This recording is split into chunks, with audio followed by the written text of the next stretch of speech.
Roberto Arechaga, especialista universitario en ciencia, tecnología y sociedad. Hola, muy buenas tardes. Desde aquí, ¿se me oye bien? ¿Se ve bien? ¿No hay ningún problema con ese tema? Perfecto, se oye y se ve bien. Muy bien, pues muchas gracias. Felicitarles por la calidad del evento. Y también quiero agradecer la ocasión que se me brinda para poder hablar de una serie de cuestiones que personalmente me interesan, las que vengo trabajando hace bastante tiempo, y que es la relación entre la filosofía y la astrobiología. Y quisiera aprovechar también, ya que he saludado a la doctora anteriormente, a Esther, también para enviar un saludo, un abrazo muy fuerte al profesor Julián Chela Flores y también a Carlos Briones, que sé que viene después de mí, también interviene posteriormente. Y también quisiera enviar, con ellos he tenido además la ocasión y el placer de colaborar en varias ocasiones.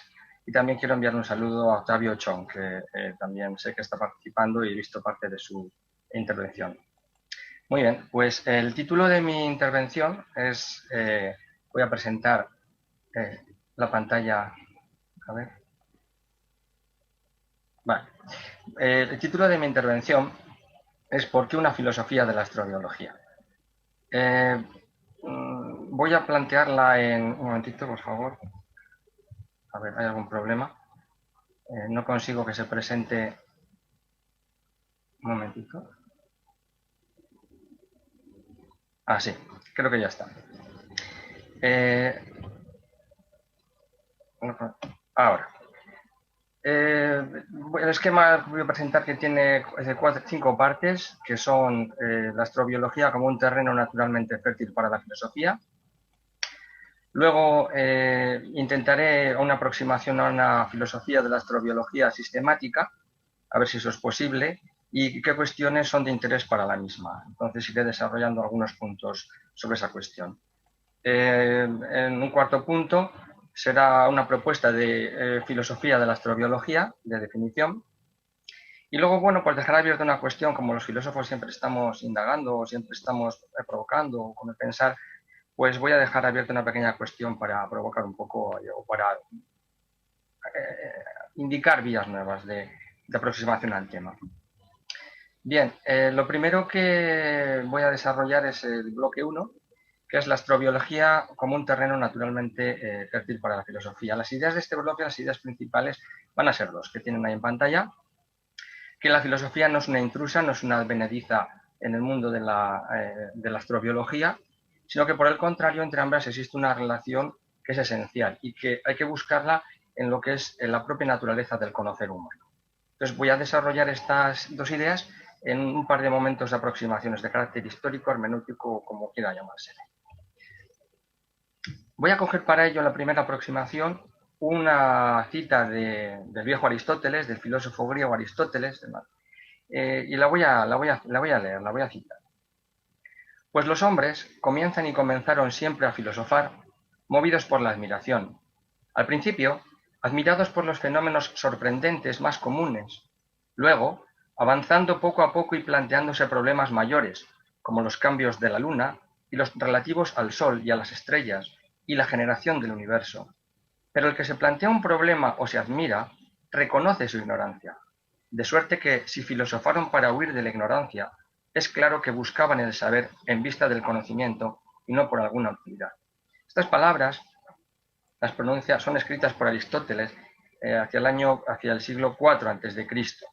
Y vamos a hacer un planteamiento que es tomar este argumento suyo y vamos a intentar pensar como Aristóteles, utilizando este mismo argumento, esta misma lógica que utiliza. Y la vamos a aplicar a nuestro tema, a la astrobiología. Entonces, yo creo que todos tenemos claro que los astrobiólogos se admiran ante ciertos fenómenos como son el universo, la vida, la conexión entre ambas. De ahí que les acudan preguntas relativas a los mismos y, por lo tanto, hagan un esfuerzo por intentar responder a estas preguntas de una manera racional y, por lo tanto, con ello huir de la ignorancia. Entonces, yo creo que, completando el argumento de Aristóteles, podemos afirmar sin temor que los astrobiólogos, en la medida en que aspiran al conocimiento, pues están filosofando. En conclusión, podemos decir que la astrobiología, como toda ciencia o saber, es originalmente y en su esencia, en su entraña más profunda, en cuanto a conocimiento, filosofía, es decir, aspiración al conocimiento. Este primer argumento, sin embargo, lo vamos a actualizar porque han pasado ya casi 24 siglos o 24 siglos de las palabras de Aristóteles y desde entonces pues han pasado bastantes cosas. Entre ellas la llegada del Renacimiento, 400, el 500, y en ese momento ese Renacimiento lo que trae es una revolución científica que hace que la filosofía y la ciencia comiencen a ir un poco por separado, comiencen a distanciarse. Este distanciamiento se va a ir aumentando, va a ir progresivamente siendo mayor por varias causas, una especialización cada vez mayor del conocimiento, etcétera, etcétera, pero también hay rivalidades entre el enfoque, los intereses, las metodologías, y llegamos al siglo XIX, donde hay un auge tremendo de las ciencias que son las de las que hoy vivimos o estamos utilizando, y parte también del XX, y ahí hay una rivalidad muy fuerte entre ambas, al punto de que parece que sean antagonistas y que estén en una especie de lucha por hacer desaparecer a la filosofía.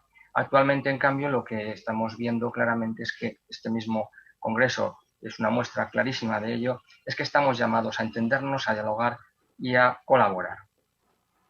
Todo ello, esta situación, este contexto histórico que acabo de plantear, hace que tengamos que matizar un poco más esta primera argumento, primera afirmación que hemos hecho de la astrobiología como entraña filosófica que también tiene. Para ello, vamos a advertir primeramente lo siguiente. Cuando pensamos, cuando reflexionamos, necesitamos distanciarnos un tanto o mucho de aquello sobre lo que pensamos. Es un movimiento de interiorización, es un momento de, como diría Ortega y Gasset, de ensimismamiento, ¿no? En segundo lugar, notemos que cualquier actividad humana puede convertirse en sí misma en un tema de reflexión, en objeto de reflexión. Así, por ejemplo, el ejemplo que he puesto en la diapositiva, podemos enseñar, pero también podemos pensar o reflexionar, tomar el acto de enseñar como un tema, como objeto de pensamiento y pensar sobre él y reflexionar sobre el mismo acto de enseñar. Esto que surge cuando hacemos esta acción de tomar una actividad que estamos haciendo y reflexionar sobre ella misma, aparecen entonces las metapreguntas. Son preguntas sobre la propia naturaleza, sentido de esa actividad que estamos haciendo, que en este caso pues, ha sido la enseñanza. Lo mismo podemos aplicarlo con las ciencias.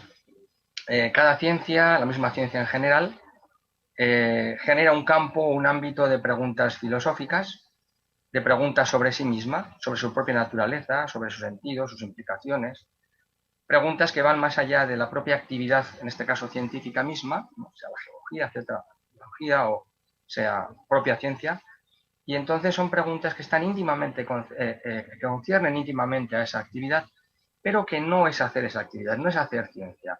Son preguntas alrededor o sobre ella, pero no son científicas y no son preguntas o no es una actividad científica la que vamos a hacer para responderla, sino filosófica. Entonces tenemos que esas preguntas filosóficas son un carácter diferente a las que hace la propia ciencia, que son metapreguntas. Entonces tenemos que la filosofía es un metasaber. Así, por ejemplo, cuando un científico reflexiona sobre su propio método, lo que está haciendo no es ciencia, sino que está haciendo filosofía sobre su ciencia. O cuando un abogado, como digo en la diapositiva, reflexiona acerca de la justicia, no está haciendo derecho. Lo que está haciendo es filosofía del derecho, que es diferente. Entonces es una meta-reflexión, es una metadisciplina. Por lo mismo, pues encontramos que esto explica que haya, por ejemplo, pues la física, la matemática, la historia, la biología, tengan cada una de ellas pues su propia filosofía. Y así encontramos que hay filosofía de la matemática, filosofía de la biología, filosofía de la física, filosofía de la historia, del derecho.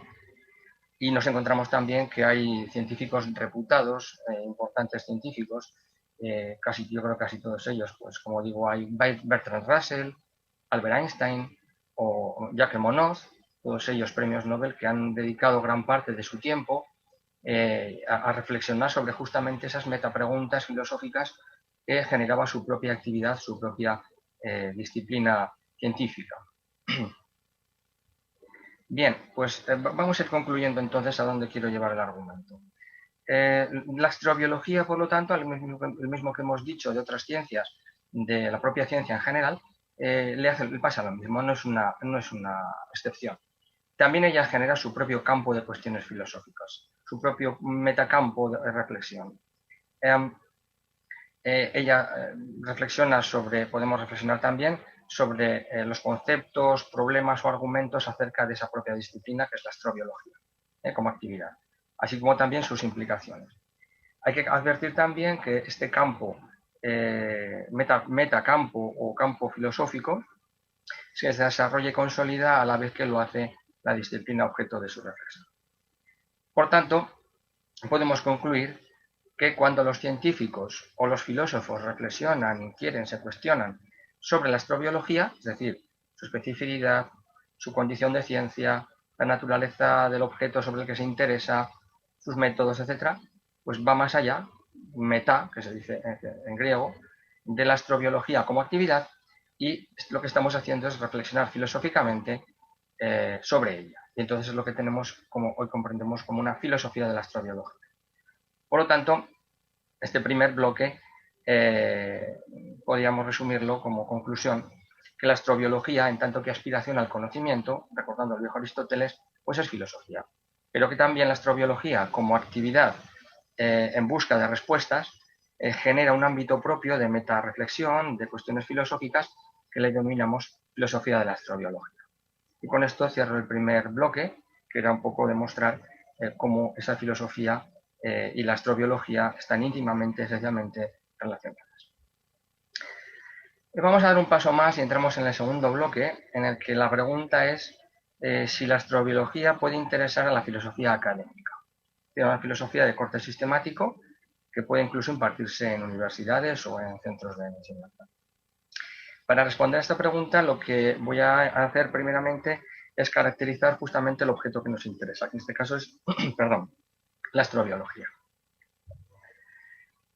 Para ello me voy a remontar un tanto en el tiempo, a los años 60, cuando el Nobel de Fisiología y Medicina, Joshua Lederberg, en 1960 participa en el primer congreso, el primer simposio de ciencia espacial del COSPAR en Francia, y allí lo que hace Lederberg es exponer los fundamentos de la nueva ciencia a la que él denomina exobiología.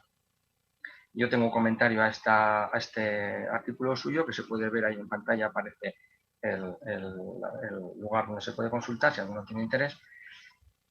Y en ese escrito seminal, lo que hace Lederberg es presentar a la exobiología como una ciencia que va a permitir que la biología pierda ese componente excesivamente empírico que tiene y se pueda convertir en una cuestión, como decía Chela Flores en su intervención, si realmente es una ciencia que pueda ser universal, ¿no? Como es la física o la química, parece que la biología todavía no acaba de entrar en ese terreno.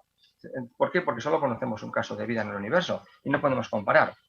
Entonces Lederberg piensa que es muy posible que podamos sacarla de este empirismo si tuviéramos la oportunidad de comparar con una exobiota, el modelo de vida en la Tierra. Esto nos permitiría, según él, comenta en ese artículo, en ese paper, lo que permite una comprensión mayor del fenómeno de vida en la Tierra. ¿Por qué? Pues porque nos permitiría comparar qué aparte son características o qué elementos, propiedades y principios serían característicos de la vida en la Tierra y cuáles en común con otras formas o exobiotas que pudieran encontrarse. Con lo cual, pues contribuimos también a generar un mejor conocimiento de la vida en la Tierra. Pero las críticas no se hicieron esperar. Algo así enseguida causó reacciones, por muchos motivos. Pero vamos a ir solamente a la intelectual, digamos, a la argumental. Nos interesa particularmente la crítica de George Gaylord Simpson, biólogo evolucionista, que fue bastante furibundo, porque resumo el argumento, que era básicamente el siguiente. ¿Cómo es posible llamar ciencia o cómo pretender llamar ciencia a una disciplina, la exobiología, cuyo objeto de existencia, cuyo objeto desconocemos la existencia del objeto que trata o que pretende tratar? Y las exobiotas, ¿verdad? Y cómo pretender llamar científicos a quienes la practiquen. De hecho, la anécdota es que denominaba, pues, con cierta maledicencia, a los exobiólogos les denominaba exbiólogos, ¿no?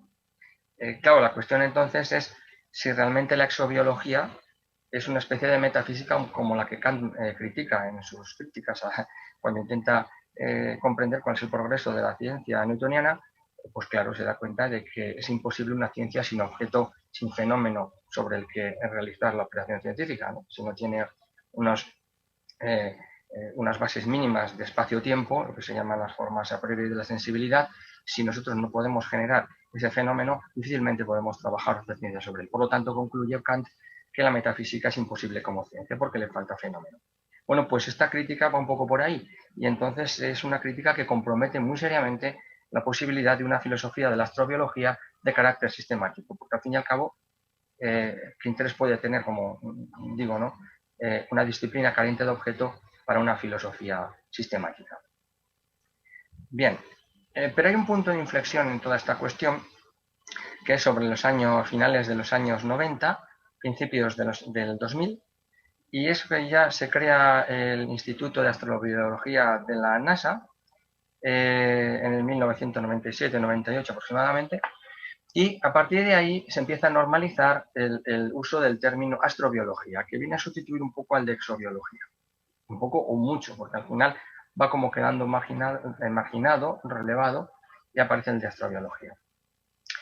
En 2002 también se produce la circunstancia de que NASA define la astrobiología en su roadmap. Ahí lo tenemos, incluso a la parte de abajo, aquí en esta zona de aquí abajo tenemos que define la astrobiología como el estudio del origen, evolución, distribución y futuro de vida en el universo. Entonces, con esta definición pasa algo curioso, porque lo que nos va a aportar es bastantes elementos de interés para lo que nosotros estamos indagando en este momento. Si es realmente un objeto de interés la astrobiología para la filosofía académica o no. Lo primero que nos ofrece esta definición de la NASA, del roadmap, es que dota a la astrobiología de un objeto de estudio actual. Dice que le interesa la vida en el universo. Obviamente, el único caso conocido que tenemos hasta este momento es la vida en la Tierra, pero ya le da un objeto. Por lo tanto, ese fantasma de metafísica que Gaylord Simpson dejaba caer sobre la astrobiología parece que ya lo van exorcizando o de alguna manera mandando fuera, ¿no? Bien, claro, pero nos quedamos con un aspecto un poco todavía criticable, ¿no? Nos quedamos un poco con ganas, porque al fin y al cabo se puede argumentar o contraargumentar que ya hay ciencias que tratan de la vida en la Tierra, ¿no? ¿Para qué una más? O aporta algo o está de más, está de sobra. Por lo tanto, deberemos de justificar, ¿no? ¿Justifica esta definición de la astrobiología que da NASA ese punto de crítica? Pues yo creo que sí, porque en el punto B tenemos que justamente lo que hace la astrobiología es un enfoque nuevo de la vida en la Tierra. No la estudia como el resto de las ciencias de la vida al uso. Lo que hace es conectar la vida, es decir, con el universo. Se interesa, dice, por el origen y evolución de la vida, pero en el universo, es decir, en relación a la historia del universo y la historia planetaria. Y yo esto lo voy a llamar la conexión cósmica. No es mío el término, es más bien de Carl Sagan, y creo que es un poco lo que permite entender lo que está haciendo la astrobiología. Este enfoque específico yo creo que acalla bastante la crítica de que no sea necesaria la astrobiología o de que no aporte nada, ¿verdad? Y yo creo que le viene a asignar un lugar entre las ciencias de la vida. Además, la definición de NASA lo que hace es ampliar el número de aspectos potencial de la vida potencialmente interesantes para la ciencia, porque extiende el objeto de estudio también a lo que es la distribución y el futuro de la vida en el universo, ¿verdad? Y esto implica otras cuestiones que desde luego la biología actual no aborda. Y por último, con esta nueva definición o con este concepto de astrobiología, debido al peculiar enfoque que utiliza, lo que se está utilizando ella emplea una serie o necesita para su labor una serie de ciencias que no son solo las de las ciencias de la Tierra y de la vida tradicionales, sino las ciencias del espacio y las tecnologías espaciales. Y esto hace que deba mestizarlas de alguna manera, deba juntarlas en una forma nueva de hacer ciencia, o por lo menos interesantísima, que ya no es ni la multidisciplinariedad ni la interdisciplinariedad, sino la transdisciplinariedad. Es una nueva forma de colaborar, ¿verdad? Es una forma de colaborar donde no solamente se intercambia información, sino que lo que se hace es que los propios sujetos involucrados utilicen un lenguaje común o incluso lo creen, nuevos planteamientos mentales, inicialmente ajenos a los que son las propias especializaciones de cada uno. En fin, incluso te obliga a revisar teorías, conceptos, métodos que tú das, tú tienes en tu materia, pero necesitas ponerlos en contacto y aparecen como novedades muy interesantes. Bien, con todo ello yo creo que la astrobiología consigue varios puntos, que son, primero, lograr interesar a la comunidad científica, a los propios científicos, por el fenómeno de la vida como resultado de la historia del universo en general y de nuestro planeta en particular, lo que he llamado yo la perspectiva cósmica. Consigue elaborar también un modelo de vida extrapolable a otras zonas del universo, a otros lugares del universo, justamente basándose en los conocimientos que ha adquirido en base al estudio de la vida desde esa perspectiva nueva. Con ello consigue convertir en científica la hipótesis de la universalidad de la vida. Digo científica, ahí sé que hay una polémica entre falsacionistas y verificacionistas, pero por lo menos yo creo que con este modelo conocido, bastante bien conocido, evidentemente, como decía Pérez Mercader en su ponencia, hay cosas que no conocemos, pero sí que hay elementos que conocemos y podemos ya extrapolarlo. Y por lo tanto, creo que se puede verificar. Si no falsas, pues obviamente es imposible. Sí podríamos comenzar a intentar verificar, por lo tanto esto le da una cientificidad a la hipótesis de la universalidad de la vida. Y por lo tanto lo que se puede es establecer, predecir, ¿verdad?, de la hipótesis en las frecuencias con las que este fenómeno puede ocurrir en el universo. Con ello además pasa otra cosa curiosa, y es que con esto que hemos visto se conserva el elemento exobiológico que Lederberg postulaba, que él quería, y por tanto también la posibilidad de convertir la biología en ciencia de principios y leyes universales, que es lo que estábamos un poco también discutiendo anteriormente. Con ello concluimos para este bloque 2 lo siguiente, que la importancia de las contribuciones que realiza la astrobiología al estudio de la vida, que son dos, como hemos visto, el enfoque cósmico de la vida en la Tierra y la búsqueda científica de exobiotas, esto le da un carácter exploratorio también a la astrobiología, ¿verdad?, pues justifica todo ello el carácter científico y la relevancia de esta disciplina como tal. Y en estas condiciones, a mi modo de entender, yo creo que sí resulta factible que la astrobiología pueda ser objeto de interés para una filosofía de carácter sistemático o académico. Bien, para incidir y abundar en esta cuestión, voy a hacer una especie, no una taxonomía, pero sí una pequeña elaboración, un pequeño resumen o esquema de algunas cuestiones que pueden ser interesantes para una filosofía de la astrobiología de carácter sistemático. Voy de tiempo. Bien. Quien quiera, no puedo obviamente abordarlo todo, es muy largo, pero quien quiera más detalles sobre esta cuestión que voy a exponer ahora, la puede encontrar en ese artículo que publiqué en la revista Pensamiento, que titulé Hacia una filosofía de la astrobiología, en el año 2015, en la revista Pensamiento. Bien, voy a hacer, como digo, una especie de muy pequeña aproximación. Bien, el origen mismo de la astrobiología, ¿es interesante para la filosofía académica? Pues sí lo es, porque hay que tener en cuenta el marco cultural desde el que yo mismo he dicho aquí, en la exposición anterior me he remontado hasta Aristóteles, y podemos rastrear la astrobiología, no como tal, evidentemente, pero sí ese espíritu de interés por el universo, la propia filosofía. Debo recordar que nació con los físicos, Tales de Mileto, Anaximandro, Anaxímenes, eran los físicos jonios, y nacieron con la pregunta por el arjé y por cómo evoluciona ese arjé hacia lo que llamamos el cosmos, ¿no?, el universo ordenado, cómo surge todo el universo. Digo que hay muchas personas, ya muchos filósofos antiguos, desde entonces, que se preguntaban si era posible la pluralidad de mundos habitados. Entonces, bueno, pues esa pregunta es muy interesante ya. Esto estaría dentro, por ejemplo, de la historia de la filosofía. Hay que tener también en cuenta que en el origen de la filosofía, como he tocado anteriormente, hay un marco institucional hay un marco contemporáneo que está muy institucionalizado, con la aparición de NASA o la fundación de NASA en el 58, y una serie de instituciones como la Oficina para las Ciencias de la Vida, de la propia NASA, etcétera, en el 60. Hay una serie de misiones en los años 70, el Viking, que viene ya de las primeras misiones exobiológicas que plantea la NASA, ¿no? Al JPL, al Propulsion Laboratory. Luego aparece en el NAI, en fin. Todo eso nos lleva a pensar también que hay una serie de presupuestos de tipo ideológico, intereses movilizadores, que son muy interesantes, dado, por ejemplo, pues que la filosofía siempre es una disciplina crítica que busca siempre los porqués o los qués. Podemos rastrear también los intereses de tipo político o la relación de la astrobiología con los intereses económico y militar, y también las rivalidades que pueden surgir entre disciplinas que, bueno, pues aparece una nueva, le está quitando un nicho a otra a lo mejor, ¿no? Por ejemplo, recordamos que la exobiología nace como una biología molecular, bioquímica, y bueno, pues hay algunos que se sienten amenazados, ¿no? Bueno, pues todo esto puede ser del interés de una historia de la filosofía, de las ideas, una ética de la ciencia, una filosofía de la ciencia, filosofía social, filosofía de la técnica, ¿verdad?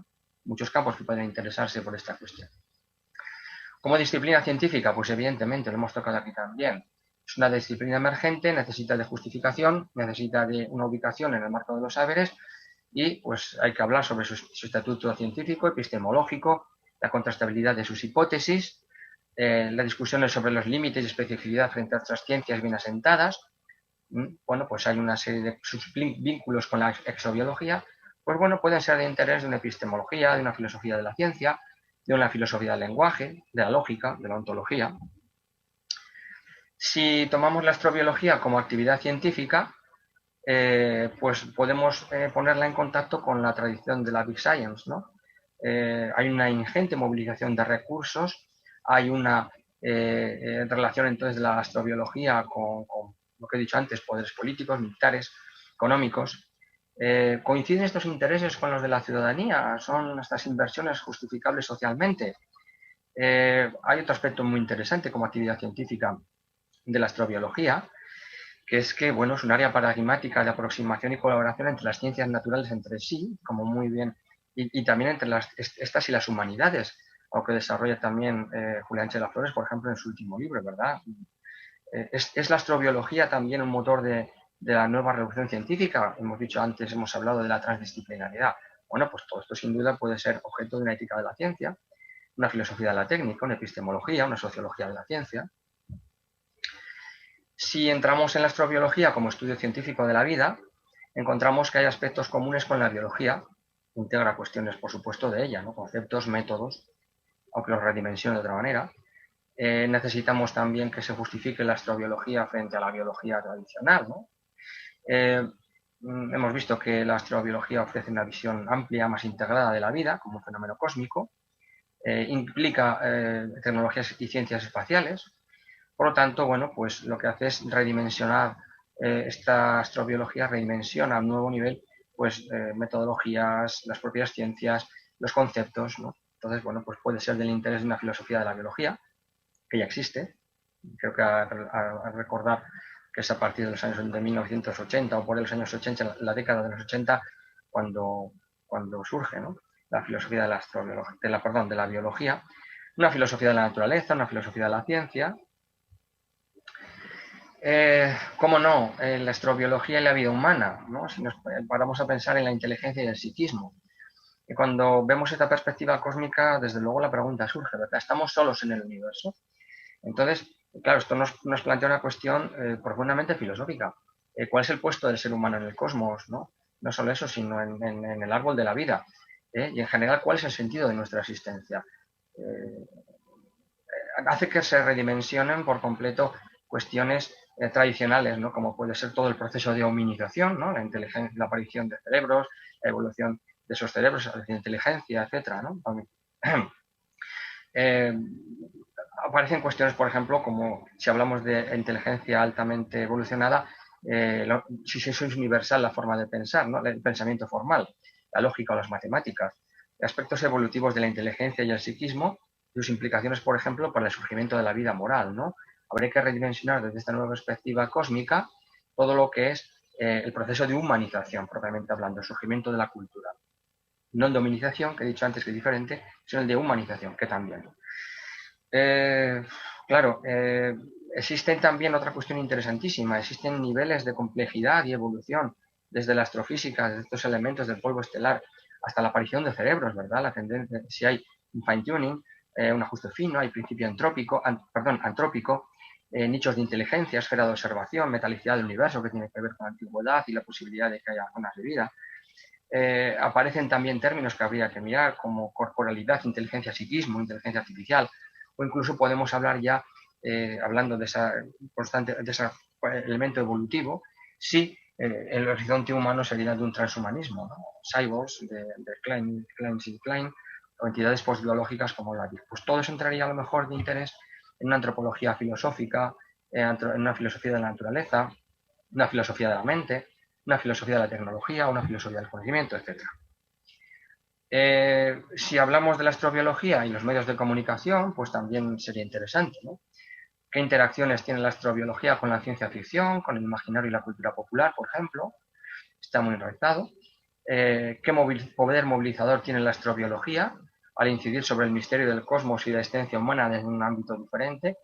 Hay algunos que le acusan y para otro, en cambio, es algo positivo, de un halo resacralizador, ¿no? ¿Existen programas o hay una manipulación de los medios de comunicación para crear una opinión favorable de las masas, de los públicos, hacia esta nueva ciencia para justificar sus inversiones? Pues es un elemento crítico también muy interesante. Y desde luego hay un elemento muy fascinante, que es que estamos siendo, dada que es una ciencia emergente, la astrobiología, estamos siendo testigos de todo su mecanismo de emergencia, de todo lo que pasa alrededor de ella, ¿no? De este nacimiento y auge de esta disciplina, y somos espectadores en tiempo real. Y esto, desde luego, es un caramelo en dulce para cualquier analista, para cualquier sociólogo, filósofo, científico de la ciencia, ¿eh? Entonces, pues bueno, creo que también. Astrobiología y ética, de la que trató mi amigo Octavio Chon en su ponencia. Pues efectivamente hay un debate moral y ético sobre la propia actividad astrobiológica. Si se detraen recursos que deberían de estar para otras cosas más necesarias en la humanidad, ¿no?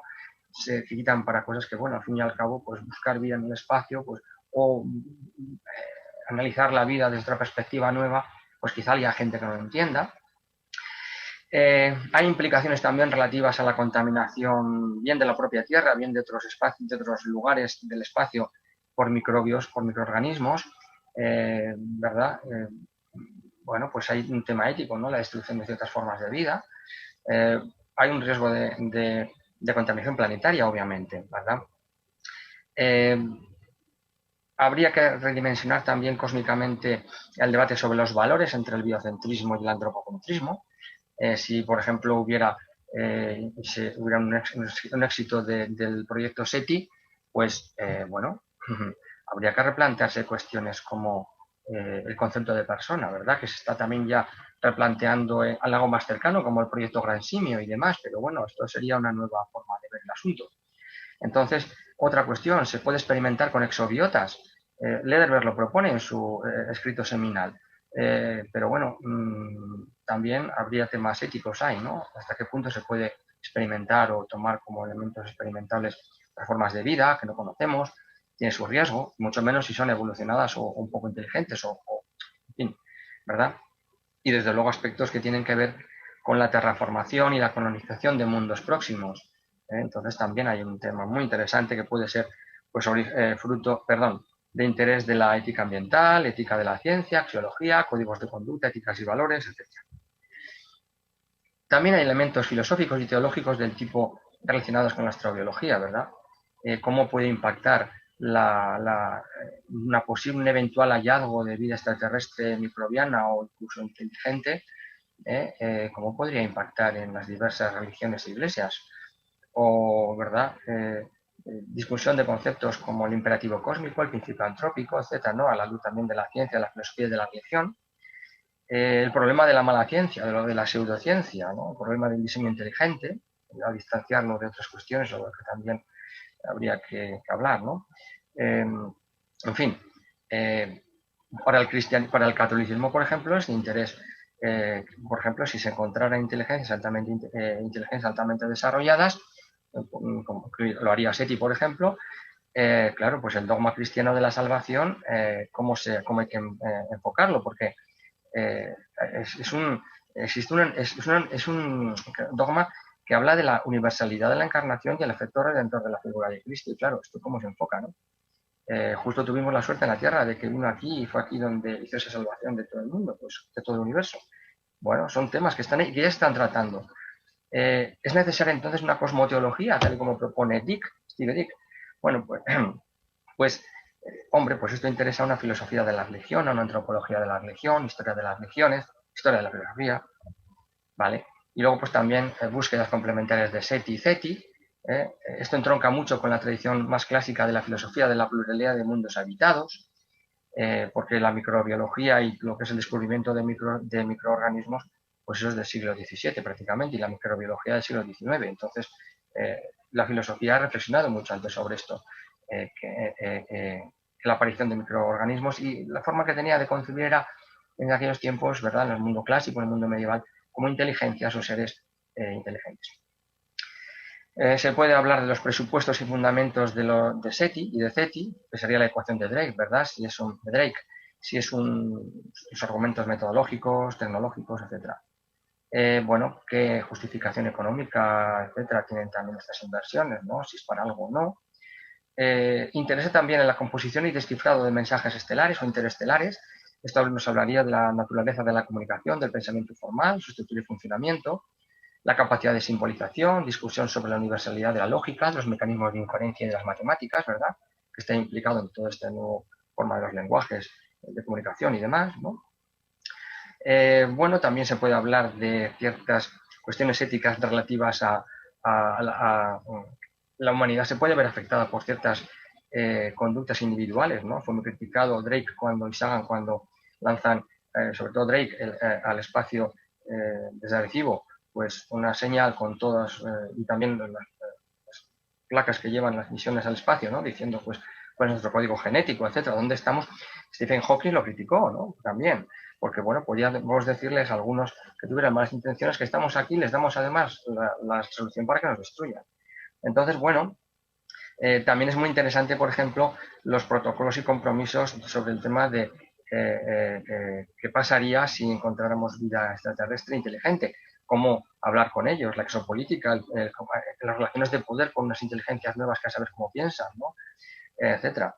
Y también el hecho de que todavía no haya aparecido nada nos lleva a la paradoja de Fermi, ¿verdad?, ¿dónde están? Pues es muy interesante el argumentario que existe sobre a favor y en contra, y esto pues es el interés de la lógica, ¿verdad? Es apasionante ese mundo de argumentaciones lógicas. Entonces, bueno, pues todo ello puede interesar a una filosofía del lenguaje, a una epistemología, a una filosofía de las matemáticas, a la ética de individuos, de grupos, en filosofía, disciplinas y subdisciplinas de la lógica, filosofía de la técnica, etc. Bien, paso ya al cuarto bloque, que sería una propuesta de definición de la filosofía de la astrobiología. Para ello, sería interesante hacer unas consideraciones previas. Voy a constatar un hecho, y es que la clasificación UNESCO de los saberes humanos no incluye la astrobiología, pero sí lo hace en cambio con la exobiología, a la que considera una subdisciplina, ahí está con su numeración correspondiente, con su dígito, 2512.01, perteneciente a la disciplina de las ciencias del espacio, que a su vez está incluida en el campo de las ciencias de las ciencias de la Tierra y el espacio. La exobiología también aparece luego relacionada en esa misma clasificación de UNESCO con otros campos y disciplinas, como la astronomía y la astrofísica. Está explícitamente relacionada además, no es que lo diga yo, es que lo pone. Dentro del medio interplanetario, planetología, ciencias tecnológicas, como ciencias de tecnologías del espacio, y ciencias jurídicas y del derecho también, curiosamente, dentro del derecho internacional como espacio ultraterrestre. Entonces, nótese que en ninguno de estos casos la exobiología está incluida o relacionada con el campo de las ciencias de la vida. Podría haber una explicación para esto, pero bueno, me la voy a saltar. Bien, pues en cambio la astrobiología, debido a su actual objeto de estudio, a la novedosa perspectiva cósmica con que lo aborda, a esa expectativa exobiológica inherente que hemos visto también antes, y a las ciencias y tecnologías del espacio de las que se sirve, pues vemos que presenta un carácter híbrido, transdisciplinar, específico. Y esto hace que sea difícil ubicar a la astrobiología de una manera íntegra, tanto dentro de las formas de las ciencias de la Tierra y del espacio, como de las ciencias de la vida. Es decir, está un poco a caballo, es un poco híbrido entre todas ellas. En ese sentido, creo que podemos afirmar que la astrobiología genera un campo de reflexión filosófico propio, específico, tal que, aunque presenta puntos comunes de interés con la filosofía de la biología, UNESCO la tiene catalogada, ya he dicho antes, con el 7205.01, no se confunde con esta filosofía de la astrobiología. ¿Por qué? Pues porque incluye la filosofía de la astrobiología cuestiones que esa filosofía de la biología no incluye. Y yo creo que ha quedado patente en el bloque 3, como que acabo de exponer. Bien, entonces, con ello voy acabando ya. Hago una propuesta de definición de la filosofía de la astrobiología, que es la siguiente. Subdisciplina filosófica perteneciente a la disciplina de la filosofía de la ciencia, que hace de la astrobiología su objeto de estudio al reflexionar racionalmente sobre su condición de conocimiento, su práctica y resultados. Y para terminar, voy a dejar abierta esa cuestión que decía, que es más allá de la filosofía de la astrobiología. Bien, supongamos un eventual éxito de la astrobiología en la parte exobiológica, en la búsqueda de vida más allá de la Tierra. Pues ¿no sería esto acaso la propia desaparición de la astrobiología como tal por su consumación, su culminación exitosa en exobiología? ¿Es la astrobiología una etapa de transición hacia la exobiología? Porque de ser así, los mismos argumentos que hemos utilizado para hablar de una filosofía de la astrobiología, tenemos que utilizarlos para hablar de una futura o posible o hipotética filosofía de la exobiología. Y claro, en este sentido, da la sensación de que la astrobiología quizá tenga que desaparecer, que se quede la biología, la ciencia biológica tradicional con la vida en la Tierra, y la exobiología que se haga a cargo de las nuevas exobiotas que se puedan encontrar. Entonces, claro, nos quedaríamos con una filosofía de la biología que ya existe, una futura filosofía de la exobiología que no existe aún, y esta pobre que estamos ahora hablando de la filosofía de la astrobiología sería un intento vano o una transición que estaría llamada a desaparecer. O cabe plantearse un segundo escenario. Si habría sitio para una biología, entendida como biología de la Tierra, una especie de geobiología, vamos a llamarle, una exobiología que sería una especie de xenobiología, es decir, solo se ocuparía de las formas de vida de exobiotas, vidas extraterrestres, y en este caso sí una astrobiología, que sería una especie de híbrido, que sería una comparativa, una ciencia comparativa que buscaría aquellos elementos comunes entre las exobiotas y los conocimientos de la vida en la Tierra, y también en los elementos que son específicos de la vida en la Tierra y de cada exobiota. Y entonces así podríamos hablar de tres campus que serían la filosofía de la biología, la filosofía de la astrobiología y la filosofía de la exobiología. Y con esto termino mi intervención. Muchas gracias por su atención. Muchas gracias, doctor Roberto Arechaga. Y las preguntas no se han hecho esperar. Antes de preguntas, algunos comentarios, los que se plantean. Entonces me quedaré sin trabajo porque la astrobiología aún no está definida. Ya están diciendo algo así. Y creo que seguimos en el limbo hasta no encontrar el santo grial extraterrestre. Sí, es un poco lo que yo... ¿Te dejo continuar o puedo contestar? Sí, adelante, ya voy con las preguntas. Este era un par de comentarios. Ah, vale, gracias.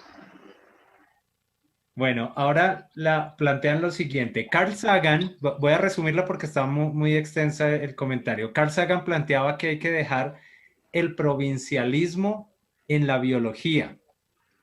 Si bien podemos establecer que la astrobiología es una rama o una derivación de esta biología, esto incidiría en los trabajos actuales que se están realizando tanto en microbiología, en biología, en astronomía, o simplemente deberíamos de pensarlo como un ejercicio hobby de la ciencia porque no tiene su objeto de estudio tal como usted lo plantea.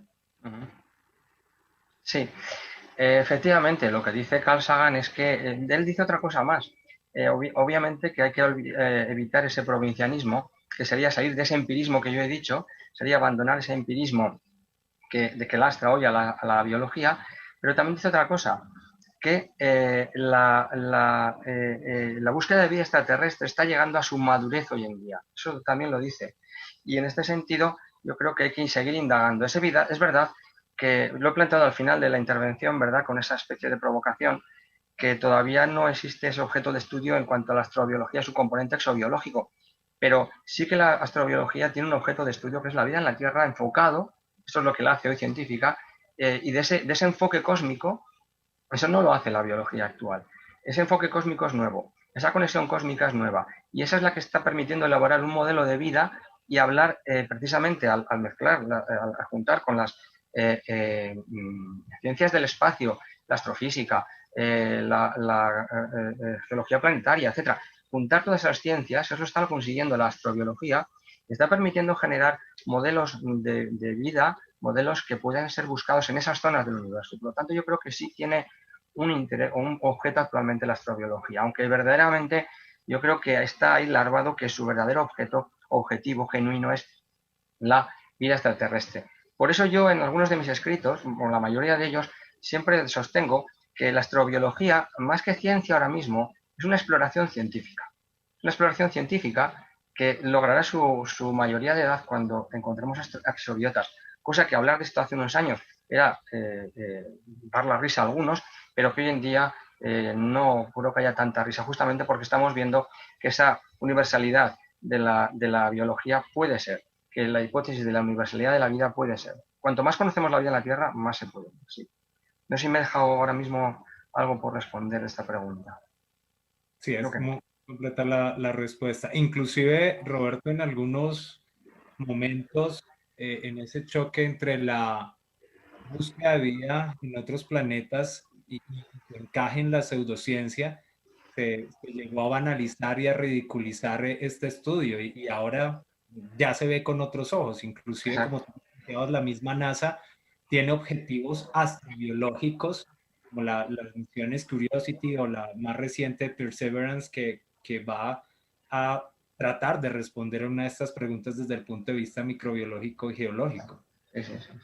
Efectivamente. Hay una pregunta innegable y le sucedió igual al doctor Octavio Chon y es, digamos, un punto sensible en nuestra cultura y referente hacia la fe, hacia las creencias y en este caso cristianas. En este caso de llegar a existir vida en otros planetas y de esta vida fuera parte de una civilización, usted, doctor Arechaga, desde su posición, ¿cómo vería esa unión de posibles culturas y un choque de fe entre la cristiana o católica, dicen aquí, y las potenciales deidades extraterrestres si llegaran a existir o si no las tuvieran? Sí, muy interesante pregunta. Si nos ponemos en la óptica del catolicismo, claro, tendríamos que pensar que, puesto que es una verdad universal la que ellos plantean, esa verdad sería la misma que estarían planteando esas inteligencias extraterrestres. Eso por una parte. Pero si hubiera diferencias entre la forma que tuvieran de pensar ellos y la que tuviéramos de pensar en las religiones en la Tierra, pues habría que ver entonces dónde están un poco. Pasó en la Edad Media, ¿no? Entre la ciencia y entre la razón y la fe, ¿quién tenía, cuál era, se llevaba el gato al agua, que llamamos, ¿no? Es decir, ¿quién está sometido a quién? Entonces, verdaderamente la filosofía, ¿qué religión sería? O igual no tienen ni religión, no lo sabemos, o tienen una forma de entender la divinidad que les resultamos tan primitivos, no sabemos. Pero es una pregunta interesantísima y hay gente trabajando en ella. En algunos de mis escritos se trata ese tema. Hay personas que hemos colaborado en una publicación que hicimos en Letras de Deusto, de una serie que era Astrobiología y Filosofía, se aborda ese tema y verdaderamente es especular mucho, pero sería muy interesante. Si hubiera algo divino en el fondo del universo, seguro que tanto nosotros como ellos algo sabríamos, no estaríamos totalmente equivocados. Y si no hubiera nada, pues el que estuviera más avanzado sería el que mejor lo iría descubriendo. Gracias, Roberto. Desde Argentina, ¿considera usted que, considera usted que desde Giordano Bruno el pensamiento o las ideologías de pluralidad de los mundos se encontró en un oscurantismo y en una limitancia que en la actualidad hubiese llegado a mejores resultados y solo hasta ahora se está abriendo paso? Sí, bueno, efectivamente, de alguna manera, hasta ahora, en la filosofía, todas las disquisiciones o todas las argumentaciones filosóficas sobre esta cuestión han sido puramente especulativas, porque no había pruebas, no había fundamento científico, no había fenómeno, como hablamos, ¿no? Como hemos dicho antes. Pero hay mucha escuela ahí detrás, hay mucho conocimiento, hay mucha argumentación, mucha reflexión coherente y lógica que nos puede servir para encontrar pistas sobre estas cuestiones. Son grandes pensadores los que se planteaban estas cuestiones antiguamente, desde ya los griegos hasta la Edad Media y la Edad Moderna. Teilhard de Chardin incluso se plantea esta cuestión. De hecho, repito, en esa serie de Filosofía y Astrobiología, Letras de Deusto, publicamos una obra inédita de Teilhard de Chardin, ¿verdad? Sobre esta cuestión, la pluralidad de mundos, ¿no? Entonces, efectivamente, hasta que la ciencia no ha tomado un poco la rienda ahí, pues ha sido bastante especulativa. Sin embargo, eso no quiere decir que la reflexión filosófica deba desaparecer, ni mucho menos, porque como he demostrado, creo yo, he mostrado al menos en mi charla, hay un sitio para justamente esas cuestiones, porque siempre hay metacuestiones que se están produciendo con la propia actividad científica de la astrobiología. Entonces, es verdad que, por una parte, se ha entrado en el terreno de la ciencia, como hemos dicho también en la primera pregunta. Carl Sagan dice que está llegando a su mayoría de edad justamente por eso, porque la ciencia, que es totalmente necesaria, tiene que colaborar, tiene que aportar a la filosofía datos, y la filosofía tiene que basarse en la ciencia también para hacer sus disquisiciones y no especular en vano. Pero es verdad que son campos distintos, filosofía y ciencia, que cada una tiene su peculiaridad, pero que estamos llamados a dialogar, a colaborar y a como estamos haciendo en muchos campos de hoy en día y concretamente pues en mi caso, ¿no? Gracias, Roberto. Aquí plantean casi una solicitud de llegar a darse un hipotético contacto con civilizaciones extraterrestres, con tecnología, con cultura, y el doctor Roberto Arechaga fuera nombrado el representante de la humanidad para entablar ese primer contacto. ¿Qué preguntaría usted o qué les diría? ¿Cuál sería su primer planteamiento en este acercamiento? Menuda pregunta. Me van a poner en la posición de la película o de la novela de Carl Sagan, ¿verdad? Contact. Contacto. Pero me lo he planteado muchas veces y no tengo respuesta. Igual es que no sirvo para esto. Pero ¿qué conexión hay entre ellos y nosotros, quizá? ¿Seríamos capaces de entenderla? No lo sé. Quizás esa es la pregunta, ¿no? Y si hubiera algo, y si subieran algo sobre el fondo, si hay un fondo divino del universo, esto también me interesaría mucho saber. O simple azar, como plantean los desde Demócrito, Leucipo, ¿verdad? O como plantean Anaxágoras, ya antiguamente hay una inteligencia que de alguna manera, es un tema que también he hablado antes, que es de interés filosófico, que es justamente el de las tendencias en el universo, ¿no? El de las fine tuning y el de si existe un principio antrópico, pues esas son las grandes preguntas. Que por favor me respondieran a eso, si hay esas preguntas, al principio antrópico, por ejemplo. Buena pregunta, ¿eh? Desde el punto de vista biológico, hablaríamos de algo que, citando nuevamente a Sagan, de ese chauvinismo. Tenemos que pensar que todas las biologías avanzadas tienen una anatomía como la nuestra, cabeza, brazos, y no necesariamente debería ser así. No, no, evidentemente, aunque se pudiera repetir, es que ni la vida en la Tierra, quiero decir, aunque se repitiera este suceso, que es la vida en la Tierra, pues es muy difícil si echamos mano de la teoría sintética de la evolución, pues decir que se volvería a repetir lo mismo, ¿no? Pero la cuestión es un tema que creo que me lo he pasado antes, no he llegado a citarlo porque estaba pendiente del tiempo. ¿Qué tipo de corporalidad está en las diapositivas del tercer bloque que he enseñado? ¿Qué tipo de corporalidad sería necesario para las inteligencias, ¿no? ¿Qué tipo de corporalidad? Si, de hecho, se están estudiando la inteligencia de delfines, la inteligencia de los pulpos. ¿Cuál sería? ¿Hay un tipo de materia especial o de formas? No lo sé, pero desde luego, aunque no tenga la misma forma que la nuestra, sí que sería interesante esa comunicación, respetar el concepto de persona, porque eso indica dignidad. Y eso estamos hablando ya de cuestiones de mayor calado. No importan los cuerpos, para la dignidad de persona o la dignidad de comunicación entre inteligencias, ¿no? Entonces, la cuestión es si ellos nos van a considerar a nosotros personas, porque en el caso de que no fuera así, o no tuvieran ese concepto, puede que estemos en el caso de que nos vean como gallinas, imaginemos. Entonces, esto es un poquitín peligroso, ¿no? Entonces, de alguna manera, sí que no hay una forma de pensar en que haya tal forma o tal otra para los cuerpos que puedan tener estas posibles entidades. Incluso a lo mejor son incorpóreas, están encarnadas, por llamarlo de alguna manera, en cuantos de energía o en algún tipo de paquete energético que a saber Dios qué. No sabemos, no lo sé. Es cierto.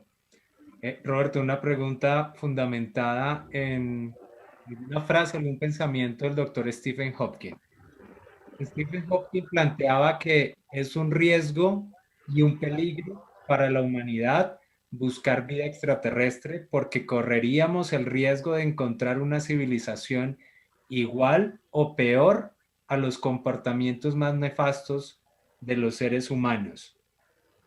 Es posible que el miedo a encontrar un reflejo de nosotros mismos limite la exploración en la astrobiología o en las ciencias espaciales. Yo creo que en parte he respondido a esta pregunta cuando he comentado que a ver cómo son ellos, porque claro, siempre hablamos desde un punto de vista antropocéntrico, ¿no? Etnocéntrico, es decir, bueno, siempre nosotros vamos a ser los que estamos descubriendo a otros, pero el problema es si otros nos descubren a nosotros. Y efectivamente, lo he mencionado también en la charla, esa crítica de Stephen Hawking, que se le podía aplicar, por ejemplo, pues a Drake cuando lanza el mensaje desde Arecibo, ¿verdad? Diciendo que nos estás poniendo en el punto de mira de gente que puede ser peligrosa. Entonces, es un tema verdaderamente delicado. Que eso paralice la investigación astrobiológica, yo creo que no debe de ser así.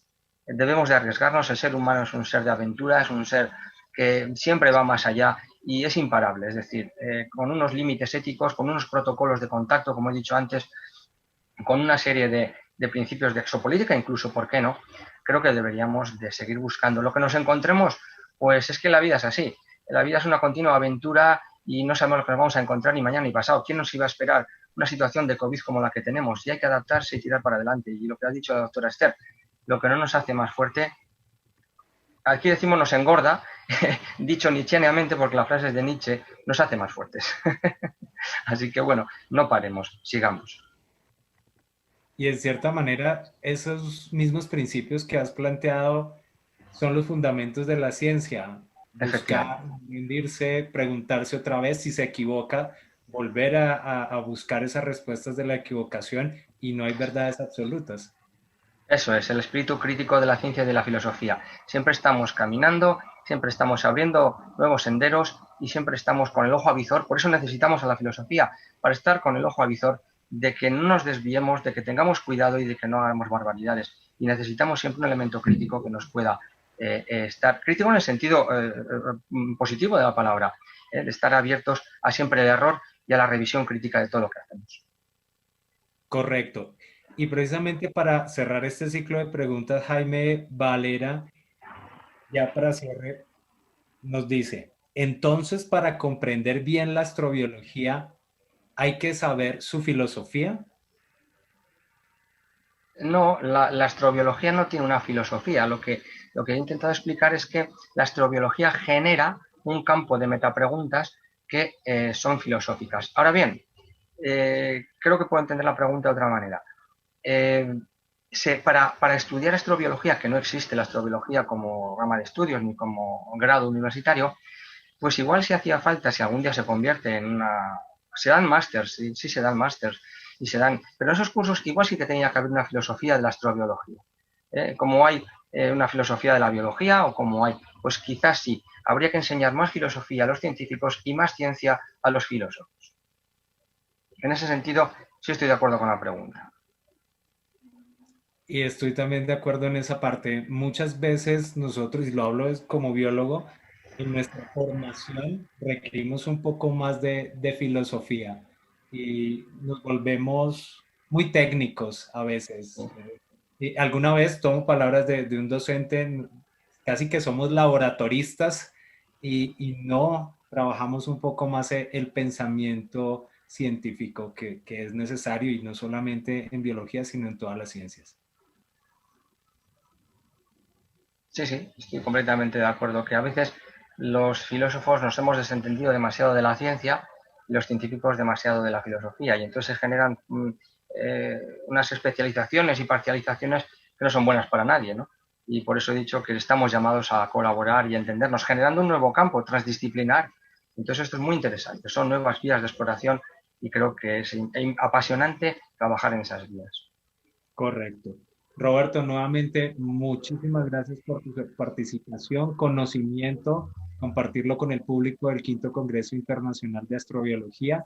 Como ya lo hemos dicho a todos nuestros invitados, muy pronto esperemos podernos ver personalmente y que tengas la oportunidad de visitar nuestro país si aún no lo has hecho. Y pues quedamos ya abiertos a lo que pues vaya pasando a nivel mundial, pero aprovechémonos de la tecnología y poder compartir toda nuestra experiencia y conocimiento y aprender de ustedes sobre todo.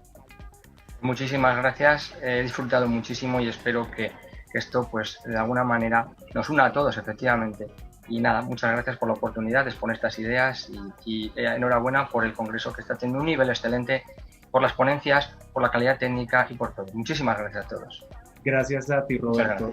Me veo por aquí en el grupo de Zoom, el doctor Carlos Briones. ¿Está Carlos Briones? Que tú lo estabas saludando al inicio, no sé si ya nos escuchas, Carlos. Hola, buenas tardes, ¿qué tal? Ay, hola, bien. Carlos.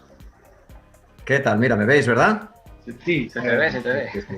Me acabo de unir al grupo, pero he estado escuchando tu charla y la de Esther por Facebook, entonces... Bien. Pues nada, enhorabuena porque me ha gustado mucho la exposición, Roberto. Bueno, la tuya seguro que me va a gustar también, porque siempre que hablas es muy interesante y enhorabuena por todo. Y muchas gracias por las colaboraciones que hemos hecho juntos. Sí, y ojalá tengamos más en el futuro, que ese número de letras de Deusto que citabas realmente quedó muy bonito, ¿verdad? Sí. Y fue una combinación de ciencia y filosofía, que es lo que ahora estabais, ¿no? Ambos reclamando para esta comunidad. Yo creo que sí, ese espíritu renacentista, ¿verdad? Ese espíritu renacentista de hombres que juntan ciencias, letras y que yo creo que se ha perdido y debemos recuperarlo, Carlos. Y tú eres uno de ellos, ¿eh? Tú eres uno de ellos por tu formación y por tu currículum y por tu sensibilidad. Bueno, muchas gracias, Roberto. Estamos en el mismo barco y vamos a hombros de los mismos gigantes. Esperemos no hundirnos. Yo creo. Bueno, me despido ya entonces, les dejo la sala. Claro que sí, Roberto. Puedes seguir aquí en Zoom, no hay ningún problema. De acuerdo. Un saludo muy grande, un abrazo, Carlos. Saludos, Roberto. Adiós. Adiós. Doy paso a Máster Central.